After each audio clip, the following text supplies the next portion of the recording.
नारायण नारायण. हे वत्सा, तुझ्या बालकांना पाहण्यासाठी मी इथे मुद्दाम आलो आहे. तुझ्या बालकांची आता मोठी एवढी कीर्ती आहे, मला असं वाटते सारे त्रिभुवन त्यांच्या परामध्ये अपुरे पडेल असे मला वाटते. नारायण नारायण.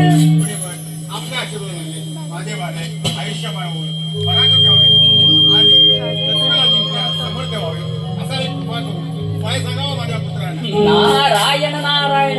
हे वत्सा, तुझं हे पुत्र प्रेम पाहून तुझ्या बालकांना मी पंचाक्षरी विद्या देत आहे. त्या निमित्त नियमाने भगवान शंकराची आराधना करून वर प्राप्त करून घ्यावा. मग या त्रिकांडात त्यांना कोणीच पराजित करू शकत. नारायण नारायण. ठीक आहे बाळांनो, जा, मुनिवारांचा आशीर्वाद घ्या. ओम नमः शिवाय.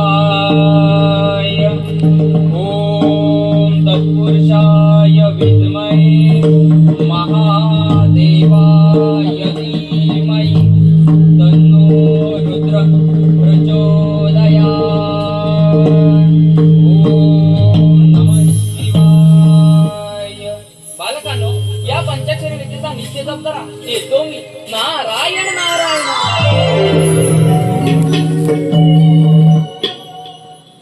सत्य बोले नारदाची वाणी, भगवंत गातो मुखी वाणी. सत्य बोले नारदाची वाणी, भगवंत गातो मुखी वाणी. हो नित्य नारायणाचे नाव घेतो मुखी. हो नित्य नारायणाचे नाव घेतो मुखी. श्री हरी श्री हरी श्री हरी. सत्य बोल नारदाची वाणी,